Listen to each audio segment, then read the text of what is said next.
We can be the generation that makes business better. I really believe this. But we need a revolution. Now, don't worry, this revolution isn't about guns or anything like that.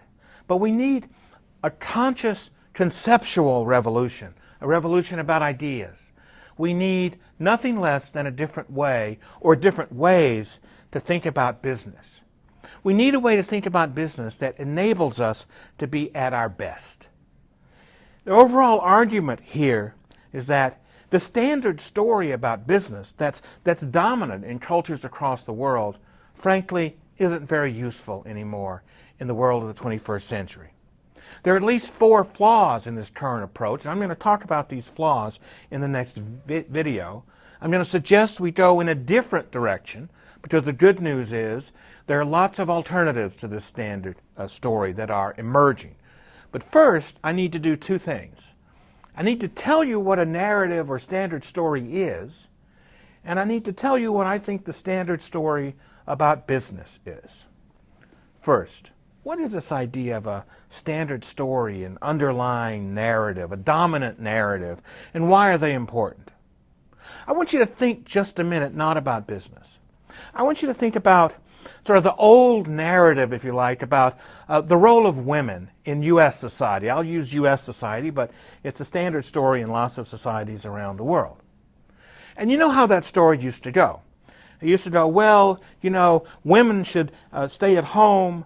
They're emotional creatures. Their role is really in the home and child raising, etc. And, for instance, they shouldn't be allowed to vote. They shouldn't be allowed to operate in the public sphere. They can't be trusted to make important decisions like the ones that have to be made in politics. And you know what happened. People began to question this narrative. And gradually, over time, the narrative changed. It reached maybe a tipping point in the 20th century in the U.S. when women began to vote. And perhaps another with the technology of birth control in the 1950s. The 20th century, in many ways, in the U.S., was partially a century of the liberation, growth, and development of women. The dominant story, the underlying narrative, changed. And with it, what we were able to accomplish changed and got better. Now, changing the dominant narrative takes time. It takes repetition. And it takes the willingness on the part of many people to continuously challenge the old narrative to find a better way. So, what about the old narrative of business? What's the standard story that we need to change? Well, there are 6 key assumptions in this old narrative of business. The first one is that business is primarily about economics. It's about making money and profits, and it's not about being connected to other institutions in society. Business sort of stands alone in something like free market land, wherever that happens to be. And when you think about business, you think about money and profits. The second key assumption in the old narrative is that the only constituency that really matters are shareholders. Why? Because they're the ones who care about money and profits. We don't care so much about others who are affected by business. It's shareholders that matter. The third assumption is that we live in a world of mostly limitless, unlimited physical resources. So we don't need to pay much attention to our impact on the environment. You can see this as this view of business as exploiting what natural resources are there. The fourth assumption is that capitalism works because people are kind of completely self-interested, only in it for themselves. If you want them to act for others, for instance, if you want managers to act for shareholders, they've got to have the proper incentives.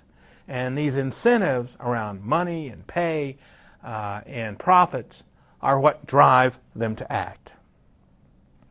The fifth assumption, and this is one that I find particularly problematic, is that given the opportunity, business people will cheat, cut corners, lie, cheat, and steal more than the average.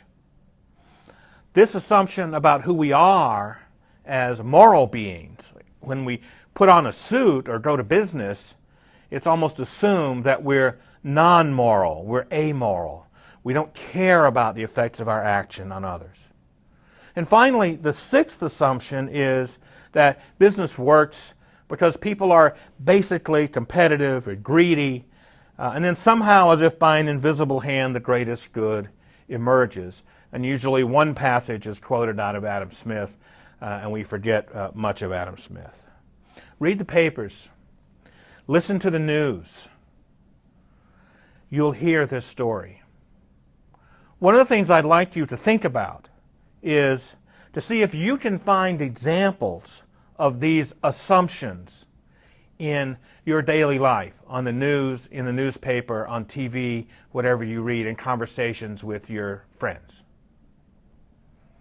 I'd like you to talk about on the discussion forums the following question.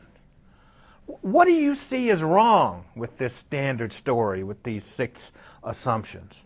What's right with it? What changes in business have you seen from your point of view, wherever you are in the world?